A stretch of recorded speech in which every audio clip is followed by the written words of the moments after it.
નમસ્કાર, ગુજરાત ન્યૂઝ સાથે હું છું આપની સાથે મહેન્દ્ર। વાત કરીએ સમાચારની તો મહત્વપૂર્ણ સમાચાર પોરબંદરથી સામે આવી રહ્યા છે, જ્યાં પોરબંદર લોકસભાના ભાજપના ઉમેદવારે ઝુકાવ્યું શીશ। પોરબંદર લોકસભાના ભાજપના ઉમેદવારે ઝુકાવ્યું શીશ। મનસુખ માંડવિયા સુપેડી મુરલી મનોહર મંદિરના દર્શન કર્યા। સુપેડી મંદિર ખાતે 52 ગજની ધજાનો જે કર્યો મનોરથ, જ્યાં મંદિરના મહંત દ્વારા વિજય ભાવના આશીર્વાદ આપવામાં આવ્યા। તો મહત્વપૂર્ણ સમાચાર સામે આવી રહ્યા છે, જ્યાં પ્રચારના ગણતરીના દિવસો બાકી છે, ત્યારે જે પોરબંદર લોકસભાના ભાજપના ઉમેદવારે શીશ ઝુકાવ્યું કે જ્યાં મનસુખ માંડવિયાએ સુપેડી મુરલી મનોહર મંદિરમાં દર્શન કર્યા।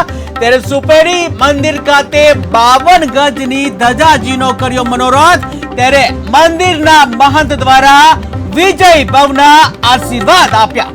ત્યારે હવે ગણતરીના કલાકો બાકી છે વોટિંગના, ત્યારે હવે દરેક ઉમેદવાર અલગ અલગ રીતે પ્રચાર કરતા હોય છે। ક્યાંક મંદિરમાં જઈને ધ્વજા લેવામાં આવતી હોય છે, ત્યારે ક્યાંક મસ્જિદોમાં જઈને ચાદર પણ ચડાવવામાં આવતી હોય છે। ત્યારે મનસુખ માંડવિયા જે છે, મનસુખ માંડવિયા કે જે પોરબંદર લોકસભા સીટના ઉમેદવાર છે, તેઓએ આખરે શીશ ઝુકાવ્યું, જ્યાં સુપેડી મુરલી મનોહર મંદિરના દર્શન કર્યા છે। અને આ સાથે જ સુપેડી મંદિર ખાતે 52 ગજની ધજાજીનો મનોરથ કર્યો કે જ્યાં મંદિરના મહંત છે, મંદિરના મહંત દ્વારા વિજય ભાવના આશીર્વાદ પણ આપવામાં આવ્યા છે।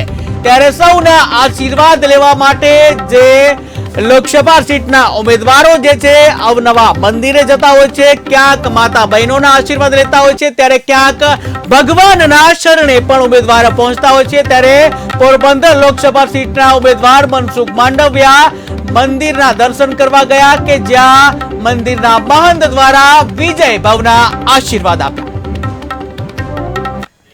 રાજકોટ જિલ્લાના ધોરાજી તાલુકાના સુપેડી ગામે શ્રી મુરલી મનોહર મંદિર આજનો વિશેષ મહત્વનો મનોરથ એ કે પોરબંદર વિસ્તારના મનસુખભાઈ માંડવિયા કે જે આજે ધજાજી મનોરથ આજે સરસ સમયનો અભાવ હોવા છતાં પોતે પ્રભુપ્રિય અને ધર્મને આધીન જે વ્યક્તિ છે, તો આજે સરસ મજાનો ધજાજી મનોરથ પધરાવ્યો। એથી વિશેષ આ મંદિરની વિશેષતા એ છે કે દ્વારકામાં જેમ નિત્ય ધજાજી મનોરથ થાય છે, એમ સુપેડીમાં મુરલી મનોહર મંદિરમાં પણ એક ધજાજી કે નાનામાં નાના માણસો પણ ચડાવી શકે એવી રીતના મનોરથ અહીં થાય છે। તો વિશેષ આજના મનોરથમાં અમે સંતો અને દ્વારકાધીશ એવા બધા આશીર્વાદ આપી છે કે રાષ્ટ્ર માટે, ધર્મ માટે અને માટે જે કાર્ય થઈ રહ્યા છે એ ખૂબ અમને સંતોને ગમતા કાર્ય છે।